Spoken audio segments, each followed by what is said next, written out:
Bonjour et bienvenue dans votre nouveau podcast Musicals qui va vous parler de comédie musicale au cinéma.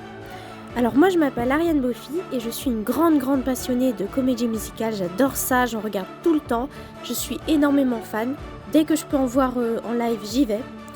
Et donc les épisodes de ce podcast se feront à chaque fois en 2 parties, une petite présentation du film et peut-être de la comédie musicale qui se cache derrière, puis en deuxième partie mon avis. Pour ce premier épisode, nous allons parler du film Wicked qui est sorti l'année dernière, vraiment fin d'année dernière. Alors tout d'abord, du coup, le film. Ce film c'est assez particulier car c'est une adaptation d'une adaptation d'une adaptation d'une adaptation d'une adaptation. Voilà. En fait, c'est l'adaptation au cinéma d'une pièce de Broadway qui est elle-même l'adaptation d'un roman, qui est l'adaptation d'un film, qui est l'adaptation d'un roman. Voilà, pour vous donner un peu l'idée. Donc tout commence en 1900 quand Liam Frank Baud écrit Le Magicien d'Oz, donc le célèbre livre que vous connaissez sûrement, qui est donc un conte pour les enfants. Et le conte devient rapidement un classique, et en 1930, il y a le film avec Judy Garland, qui est donc dans le rôle de Dorothy, et qui est très connu pour son Technicolor, qui a fait une image très colorée du monde du Magicien d'Oz. Et c'est lui aussi un grand classique du cinéma. Et donc c'est sur ce film qu'en 1995, Gregory Maguire écrit Wicked, la véritable histoire de la méchante sorcière de l'Ouest, qui est en fait une origin story de la méchante du Magicien d'Oz. En 2003 à Broadway, Winnie Holzman et Stephen Scarvis en font une comédie musicale qui deviendra très connue aussi dans le milieu. Et c'est ainsi qu'on arrive avec notre film de 2024, fin 2024, qui s'appelle Wicked, qui est réalisé par John Chu. Et donc les actrices principales, ce sont Cynthia Rivero et la très célèbre chanteuse Ariana Grande. Mais donc vous allez me demander, du coup ça parle de quoi toute cette histoire? Parce que là, je nous a donné plein de dates, plein de noms. Bon, on veut savoir de quoi ça parle. Alors, dès la première scène, on voit Galinda, donc Eka, la bonne fée du Magicien d'Oz, vous voyez avec sa grande robe rose, son diadème, sa baguette, voilà la petite bonne marraine qu'on voit souvent dans les contes de fées, qui célèbre avec les villageois la mort d'Elphaba. Donc Elphaba, c'est la méchante sorcière de l'Ouest. C'est elle qui a le nez crochu, la peau verte, qui s'habille en noir, qui a un chapeau de sorcière, qui est une sorcière, qui vole sur un balai, etc. La grande méchante, quoi. La suite du film, c'est un flashback de Elphaba et Galinda qui sont à l'université ensemble, dans la même université de magie, qui s'appelle Sheez. En fait, on comprend qu'Elphaba, c'était quelqu'un de bien, mais en fait, elle était discriminée à cause de sa couleur de peau verte. Et évidemment, c'est une métaphore pour parler du racisme par rapport à la couleur de peau noire.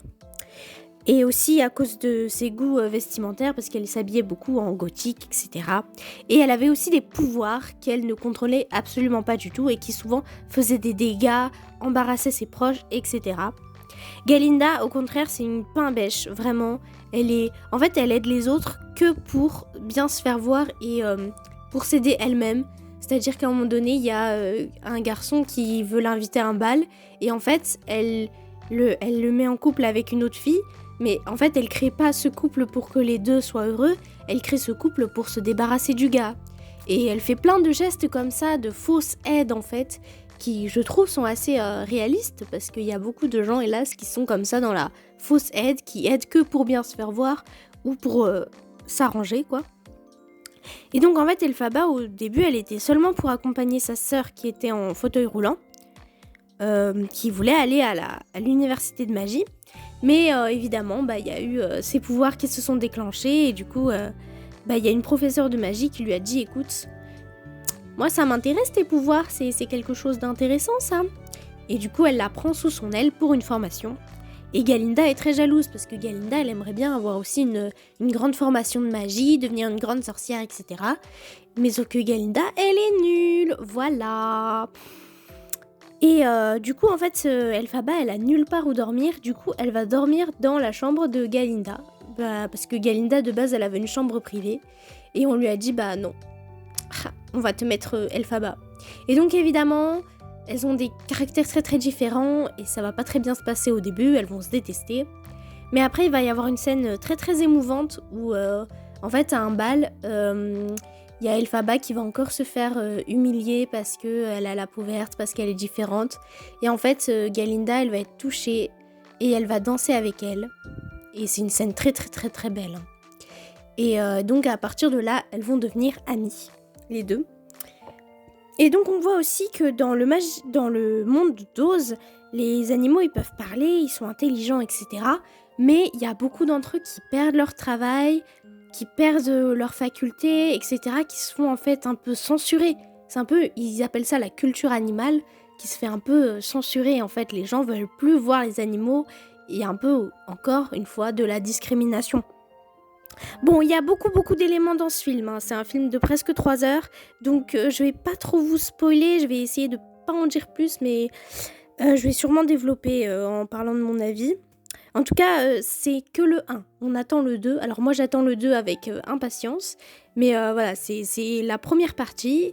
Et dans la deuxième partie, on aura de nouveaux éléments et de nouvelles explications. Et peut-être un nouvel épisode, je sais pas. Alors du coup, mon avis, perso, moi j'adore les origin story des méchants. Quand on découvre qu'en fait c'est que des victimes qui ont été poussées à faire le mal, je trouve que c'est assez réaliste en fait, parce que dans la vraie vie, bah non, ça n'existe pas les gens qui sont juste méchants, qui naissent méchants et qui restent méchants tout le temps. C'est plus compliqué, c'est pas tout noir tout blanc. Et je trouve que bah, c'est super intéressant de voir en fait l'histoire des méchants, et pourquoi, qu'est-ce qui leur a poussé à devenir méchants. Et ça permet aussi de nous réfléchir sur nous-mêmes. Comment est-ce que je pourrais moi-même devenir méchant? Comment est-ce que je pourrais éviter ça? Et à faire en fait du travail de soi-même. Et par ailleurs, du coup, j'aime beaucoup les histoires de sorcières, le monde du magicien d'Oz, les comédies musicales. Du coup, Wix, il a quand même pas mal de points dans mon cœur, d'atouts qui pourraient me séduire. Et c'est le cas, il m'a complètement séduite. Je l'ai vu 3 fois déjà. Et je me suis pas lassée aucune des 3 fois. C'est un film de 3 heures. Hein. Je l'ai vu 3 fois dans des temps très courts. Et je ne me suis jamais ennuyée. Ce film, tu ne peux pas t'ennuyer dessus. Il n'y a aucune longueur. Il se passe tout le temps plein de choses. Il y a tout le temps du show, des choses à voir. C'est superbe. Le film, du coup, il est visuellement très très beau. Avec des vrais décors très souvent. Bon, il y a un peu de CGI, mais il y a souvent des vrais décors, des costumes qui sont magnifiques. En termes de musique, il y a tout qui est chanté en live. Et c'est impressionnant. C'est très... On voit les actrices qui ont la gorge qui se creuse tellement elles chantent puissamment, parce qu'elles n'ont pas un micro tout près d'elles. Donc c'est... Enfin voilà, c'est quand t'apprends que c'est en live, tu te dis « Ah ouais, ah ok d'accord ». Et Ariana Grande, elle fait des aigus qui sont mais complètement vertigineux. Je sais qu'elle a fait... des nouvelles années d'études de chant, alors que c'est déjà une chanteuse très très reconnue, mais elle a fait des années d'études en plus pour pouvoir faire cette comédie musicale et pour pouvoir nous donner ces aigus qui sont complètement fous malades mentaux. Alors petit bémol sur la musique, je pense que c'est la direction d'acteur qui a demandé à Cynthia Rivero, donc celle qui joue Elphaba, de chanter aigu pour être en fait accordée avec Ariana Grande. Mais je n'approuve pas forcément ce choix. Je trouve que Cynthia, c'est donc une femme noire, et elle a donc une voix vous voyez, ces voix un peu rugueuses et graves de gospel qui sont très très très belles. Et je trouve que ça irait mieux avec son personnage si elle chantait vraiment naturellement grave en fait. Ce serait plus joli, ça ferait de la polyphonie avec Ariana Grande. Ce serait plus sympa. Mais bon, elle se débrouille quand même très très très très bien dans les aigus. C'est quand même très très très beau. Et voilà, c'est vraiment juste, j'essaye de trouver des points négatifs un peu là. En termes de scénario, du coup, il y a beaucoup de messages qui sont très très forts. Alors, toute l'histoire autour des animaux qu'on censure, etc., c'est un gros message très écolo qui passe bien et qui est assez puissant. Il y a aussi tout ce qui est autour du racisme en fait par rapport à Elphaba, qui donc a une couleur de peau différente. Et on voit en fait tout le racisme qu'il y a derrière, tous les gens qui lui disent « Ah mais tu voudrais pas changer ce problème, etc. » Et je trouve que c'est pas mal fait. Il y a aussi, ce qu'on voit pas souvent dans les films, qui est un gros message anti-handicapophobe. Parce que du coup, la sœur d'Elphaba est en fauteuil roulant. Et on voit qu'elle est tout le temps surprotégée. Les gens ne la laissent jamais faire ce qu'elle veut. Ils la laissent jamais être libre. Elle est toujours emprisonnée. En fait, ils la voient plus comme une humaine. Ils la voient comme un handicap. Et je trouve que c'est quelque chose de très fort d'exprimer ça dans un film tout public. C'est pas quelque chose qu'on voit souvent. Et là, je dis vraiment chapeau bas. C'était très émouvant. Et par ailleurs, ce que je trouve de super par rapport au scénario et justement à ces discriminations, c'est que effectivement c'est un film très inclusif.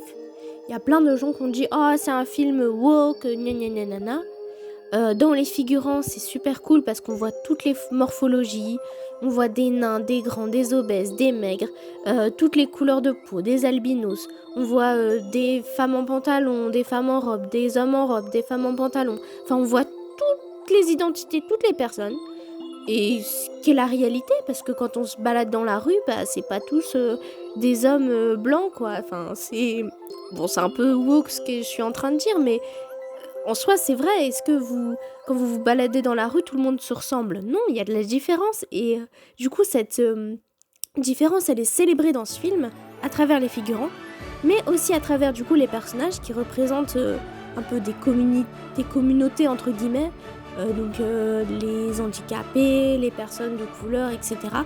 Mais contrairement à ce qu'on peut voir souvent dans les films très woke, c'est montrer que c'est pas facile d'être différent. Parce que souvent, vous voyez dans les films, il y a ce qu'on appelle les quotas, quoi. Ils rajoutent des personnages blacks ou autre chose, des personnages queer, etc. Et en fait, tous les autres personnages, ils sont totalement en adéquation avec, ils les acceptent parfaitement dans leurs différences et tout. Ce qui n'est pas la réalité. Parce que dans la réalité, les gens ils sont racistes, ils sont homophobes, ils sont handicapophobes, ils sont méchants, voilà, c'est comme ça, c'est la vie. La foule est très méchante. Et là, dans ce film, c'est bien représenté. Dans ce film, on voit toute la différence entre les humains, et on voit la différence, c'est pas facile. Et c'est faux, on n'est pas toujours accepté comme on est, mais l'important c'est de s'accepter soi comme on est. Et voilà, je trouvais que c'était un message très très chouette et que c'était bien fait et beaucoup plus subtil en fait qu'il n'y paraît, parce que là on pourrait se dire ah oui bon d'accord, le clin d'œil, peau verte, peau noire, ah ah ah, mais il y a plein de moments de répliques qui sont très subtils, très fines, très vrais, et c'était vachement chouette. Par ailleurs, le film est aussi très très drôle avec le personnage de Galinda. Galinda du coup en fait c'est une fille super populaire et elle est complètement stupide. Et elle est ridicule en fait de narcissisme, de superficialité. Quand on la voit vraiment, elle est très très drôle. En fait, à la fois, on est hyper énervé contre elle. C'est une grosse tête à claque, hein, on a envie de lui mettre des énormes baffes. Et en même temps, ça nous fait rire parce qu'elle est tellement ridicule. Mais par ailleurs, par rapport à Galinda, il y a un truc que je comprends pas. C'est que sur internet, sur les réseaux sociaux, il y a plein de gens qui étaient en mode « Ah ouais, moi j'adore Galinda. Ah ouais, Galinda c'est mon perso préféré. » Même quand vous voyez la promotion du film, sur plein d'affiches, il y a Galinda et Elphaba qui sont côte à côte, comme si c'était les deux personnages principaux. Alors que Galinda, bon, même si c'est un personnage très important, c'est une antagoniste. Elle est méchante, elle est très très méchante avec Elphaba, elle lui dit des trucs horribles, elle dit des trucs horribles à plein de gens, c'est la méchante. Et c'est bizarre un peu de la voir aussi mise sur le même plan qu'Elphaba, alors qu'elles n'ont pas du tout le même rôle dans le film. Et d'ailleurs, voilà, je comprends pas les gens qui sur les réseaux sociaux sont en mode « Ah oui, moi je m'identifie à Galinda », parce que c'est vraiment un personnage détestable. Ou alors la personne est vraiment détestable et du coup c'est pour ça qu'elle s'identifie, mais c'est bizarre. Je comprends pas trop cette histoire. Mais je trouve en tout cas que Galinda elle est bien faite parce qu'elle est pas juste une grosse pétasse américaine blonde qui insulte tout le monde pour rien. Elle fait semblant d'être altruiste. Vraiment, elle fait des trucs qui aident les gens, mais en fait le problème c'est qu'elle les fait pour elle. Et en fait, ou alors juste pour nuire la personne. Par exemple, elle donne un chapeau à Elphaba, mais juste parce qu'elle trouve le chapeau moche. Et il y a plein de moments comme ça qui sont très intéressants. Et puis je trouve qu'elle représente bien en fait toutes ces stars là américaines, chanteuses, super superficielles, qui ont je sais pas combien de followers sur Instagram, etc. Qui sont vraiment dans la superficialité et qui sont en mode oh mais je vais accueillir tout le monde, oh vous inquiétez pas les personnes noires, je vais régler votre problème, je vais apprendre la magie pour t'enlever ta peau verte et je vais te rendre blanche comme tout le monde. Enfin voilà, vous voyez un peu, c'est un peu la dynamique de Galinda.